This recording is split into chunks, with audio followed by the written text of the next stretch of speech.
तर बघा मैत्रिणींनो, इतकी सोपी पद्धत आणि इतकी टेस्टी पावभाजी तुम्ही अजूनपर्यंत नक्कीच कुठेही पाहिलेली नसेल. अगदी कमी वेळात आणि टेस्टी, रेस्टॉरंटपेक्षा सुद्धा खूप टेस्टी अशी ही आपली भाजी. मस्त गरमागरम मसालेदार आणि चमचमीत पाव आणि लाल चटूक रसरशीत भाजी म्हणजे सर्वांची आवडती पावभाजी. तर काही तासात नाही तर काही मिनिटातच अगदी वेगळ्या पद्धतीने आपण करणार आहोत. तर आपण हॉटेलमध्ये, रेस्टॉरंटमध्ये, आपण ठेल्यावर जी पावभाजी खातो त्यापेक्षाही अगदी सोपी पद्धत वापरून अतिशय चविष्ट आणि रंग न वापरता ही पावभाजी करणार आहोत. तुम्ही जर आठवड्याच्या भाज्या एकदम घरी आणत असाल तर त्यातल्याच भाज्या घेऊन आपण ही भाजी सहज करू शकतो. तुम्हाला बघूनच तर लगेच कळतच असणार आहे की घरीसुद्धा आपण भरपूर मनसोक्त अशी पावभाजी बनवू शकतो. तर आता घरी बर्थडे असेल, पार्टी असेल, पाहुणे आले असतील तर ही पावभाजी तुम्ही न चुकता सहज करताल अशी टिप्स देत मी ही रेसिपी शेअर केलेली आहे. त्यामुळे व्हिडिओ तुम्ही पूर्ण बघा. चला तर मग. नमस्कार, मी रेश्माज रेसिपीमध्ये आपलं खूप खूप खूप स्वागत. तर आपण आता घेतलेल्या आहेत भाज्या, भरपूर अशा भाज्या. ओला वाटाणा घेतला आहे, 2 टोमॅटो कापून घेतले, 2 कांदे कापून घेतलेले आहेत, 2 मोठ्या आकाराचे बटाटे साल काढून घेतलेले आहेत आणि 1 बाउल भरून मी फ्लावर घेतलेला आहे. तर आता पहिल्यांदा आपण कुकर गॅसवर ठेवलेला आहे तापायला. त्यामध्ये 2 चमचे तेल घालायचे. नंतर त्यामध्ये आपण जिरे घालणार आहोत. आता यानंतर माझा थोडासा व्हिडिओ बंद पडलेला होता, कॅमेरा बंद पडला होता, तर त्यात मी आता भाज्या घालणार आहे. तेलामध्ये आपण टोमॅटो, बटाटा, ओला वाटाणा आणि फ्लावर एवढ्याच भाज्या घातलेल्या आहेत तेलामध्ये आणि 1 चमचा मीठ घालून थोडंसं 1 मिनिटभर आपण हलवून घेणार आहोत. तर एवढाच माझा कॅमेरा बंद पडला होता. आता इथून पुढे व्यवस्थित आहे चालू. तर आता ह्या भाज्या आपण मीठ टाकून तेलामध्ये मिक्स केलेल्या आहेत. आता त्यामध्ये 2 चमचे पावभाजी मसाला घालायचा आहे. तर ही पावभाजीचा मसाला आपण यामध्ये का टाकतोय तर अतिशय सुंदर असा पावभाजीचा स्वाद या भाज्यांना लागतो. मीठ आणि पावभाजी मसाला त्यामध्ये छान मिक्स होतो म्हणून पहिल्यांदा आपण 2 चमचे पावभाजी मसाला घातला आणि 1 चमचा मीठ घातलेला आहे. आता हे सगळं मिक्स झाल्यानंतर त्यामध्ये आपण टाकणार आहोत पाणी. तर 1.5 ग्लास मी पाणी घातले त्यामध्ये. आता बघा 1 ग्लास झाला, अर्धा ग्लास. आता एवढ्या पाण्यामध्ये आपण हे छान असं कुकरला झाकण लावून 3 शिट्ट्या करून घ्यायच्यात, म्हणजे शिजवून घ्यायच्यात ह्या भाज्या. तर आता कुकर आपला झाकण पडलेलं आहे. बघा तुम्ही छान अशी ह्या भाज्या शिजलेल्या आहेत सगळ्या. मस्त भाज्यांमध्ये पावभाजीचा मसालाचा अर्क उतरलेला आहे. आता मोठी अशी मी कढई गॅसवर तापायला ठेवलेली आहे. त्यामध्ये 2 चमचे तेल घातले पहिल्यांदा आणि नंतर मी बटर घातलेलं आहे. तर बटर एकदा जर पहिल्यांदा घातलं तर ते जळण्याची शक्यता असते म्हणून मी पहिल्यांदा तेल घातलं आणि त्यात बटर घातले. आता हे दोन्हीही छान असं गरम करून घ्यायचं आहे. तर मी घालवून घेते. छान असं गरम करून घ्यायचं आहे. आता हे चांगलं गरम झाल्यानंतर त्यामध्ये आपण पहिल्यांदा घालणार आहोत कांदा. तर कांदा अगदी बारीक, जेवढा बारीक चिरता येईल तेवढा बारीक चिरून घ्या तुम्ही. तर 2 मध्यम आकाराचे मी कांदे घेतलेले आहेत. आता त्यामध्ये आलं लसूण पेस्ट घालायची.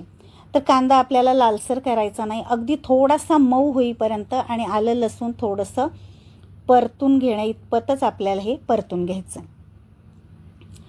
तर बघा आता कांदा असा मऊ झालेला आहे, आपल्याला जास्त लाल होऊ द्यायचा नाही. आता त्यामध्येच लगेच आपण आता बारीक चिरलेली ढोबळी मिरची घालायची. ती सुद्धा चांगली बारीक चिरून बिया काढून टाकलेल्या आहेत, बारीक चिरून घ्यायची. आता ते मऊ झालं की त्यामध्ये थोडीशी कसुरी मेथी घालायची आणि पुन्हा 2 चमचे पावभाजी मसाला त्यामध्ये घालायचा आहे आणि 2 चमचे बेडगी मिरची पावडर घालायची. आता बेडगी मिरची पावडरने छान असा आपल्या भाजीला रंग येतो, म्हणजेच आपल्याला इतर दुसरा रंग घालण्याची अजिबात गरज नाही. आता हे आपण सगळं मिक्स करायचं आहे. अगदी थोडा वेळ, 1 ते 1.5 मिनिटभरच मिक्स करायचं आहे. फक्त तेलामध्ये थोडंसं परतून घ्यायचं आहे.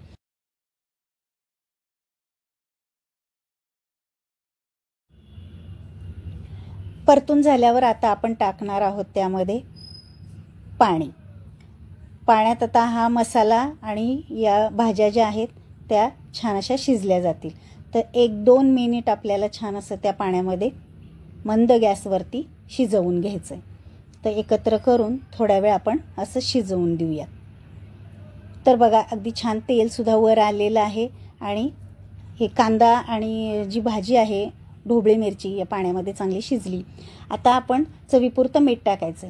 तर पहिल्यांदा आपण भाज्या शिजताना 1 चमचा मीठ टाकलेलं होतं, त्या अंदाजानुसार तुम्ही नंतर हे मीठ टाका. तर बघा आता छान असं आपलं मसाला शिजलेला आहे. आता आपण शिजवलेल्या भाज्या त्यामध्ये टाकायच्या. तर आपण बघा यामध्ये जास्त स्मॅश करायचं टेन्शन येणार नाही. अशा पद्धतीने अगदी सोप्या पद्धतीने आपण ही भाजी करतोय. तर आता ह्या शिजलेल्या भाज्या आपण त्यामध्ये टाकलेल्या आहेत. आता हे 2-3 मिनिट आपल्याला असं शिजवून द्यायचं आहे. आता म्हणजेच काय तर यामध्ये अजून भाज्या जर शिजल्या तर आपल्याला स्मॅश करायला अगदी सोपं जाईल. जास्त काही स्मॅश करावं लागणार नाही. तर 2-3 मिनिट बघा आता आपण यामध्ये भाजी शिजवून घेतलेली आहे. बघू शकताय तुम्ही बटाटे अजून त्यामध्ये छान असे शिजले जातात, भाज्या शिजल्या जातात. तर आता आपण स्मॅशरने छान असं स्मॅश करून घेऊयात. तर जास्त जोर देण्याची सुद्धा गरज नाही आहे. हलक्या हाताने सुद्धा ह्या भाज्या स्मॅश होतात आणि आपल्याला जसं हवं असेल तेवढे आपण स्मॅश करू शकतो. तर बघा आता लगेच असं छान अशी पावभाजीची भाजी आपली बघा मस्त अशी झालेली आहे. तर ही भाजी जास्त पातळही नसते आणि जास्त घट्टही नसते. त्या अंदाजानुसार आता तुम्ही यामध्ये पाणी घालू शकता. तर माझी ही भाजी अगदी परफेक्ट आहे, मी त्यामध्ये पाणी घालणार नाही आहे. मस्त अशी बघा ही पावभाजी आपली झालेली आहे. तर आता आपण अजून थोड्या वेळ छान असं उकळून द्यायची. तर मस्त असा पावभाजीचा घमघमाट घरामध्ये छान सुटलेला आहे. तर झाली की नाही झटपट अशी आपली ही पावभाजी तयार. तर मी गॅस बंद करते आणि छान अशी हिरवीगार कोथिंबीर त्यामध्ये टाकूयात. आपण हलवून घ्यायची. आता आपण ही उचलून बाजूला ठेवून देऊया. तर आता आपण पाव भाजून घ्यायचे. तर मी तवा ठेवलेला आहे, त्यामध्ये बटर टाकले. नंतर आपण त्यामध्ये साजूक तूपसुद्धा टाकू शकतो. त्यामध्ये बघा आता आपण चिरलेली कोथिंबीर, थोडीशी कसुरी मेथी टाकायची आणि बघा पावाला छान असा स्वाद येण्यासाठी आपण पावभाजी मसालासुद्धा टाकू शकतो, पण तो अगदी कोरडाच असतो. तर आता बघा मी साजूक तूप घातलं आहे त्यामध्ये. तर आपण भाजी त्यामध्ये टाकणार आहोत. अगदी वेगळी पद्धत म्हणजे पावभाजीची. आता ही भाजी जी तयार केलेली आहे ती थोडीशी त्यामध्ये टाकायची, म्हणजेच आपलं पाव अगदी छान असा ड्राय होत नाही किंवा मस्त असा छान चवदार होतो. तर ही भाजी त्यामध्ये टाकलं बघा आता छान मसालेदार पाव आपला तयार होतो. तर पावभाजी खाताना पावसुद्धा आपला छान लागतो, चवदार लागतो, टेस्टी लागतो. तर मस्त असा त्यामध्ये पाव भाजून घ्यायचा आहे आपण. तर बघू शकताय भाजीबरोबर पावसुद्धा आपला टेस्टी बनलेला आहे. तर दोन्ही साईडनी छान असा भाजून घ्यायचा आहे. तर साजूक तूप बटरवर तुम्ही हा पाव भाजून घ्या. आणि आता पाव भाजून झाल्यानंतर आपण पावभाजी प्लेटमध्ये काढून घेऊयात आणि छान असं आता आपण सगळं त्यामध्ये प्लेटमध्ये सर्व करूयात. तर आता कोथिंबीर ठेवूया, बारीक चिरलेला कांदा ठेवायचा आहे, लिंबाची 1 फोड ठेवायची आणि मस्त अशी आता तुम्ही बघू शकताय पावभाजी जी आहे आपली तीसुद्धा आपण त्यामध्ये सर्व करूयात. तर त्याचं टेक्स्चर बघा तुम्ही कसं आलेलं आहे ते. तर वाटतंय की नाही हॉटेलमध्ये आपण पावभाजी खातोय असं.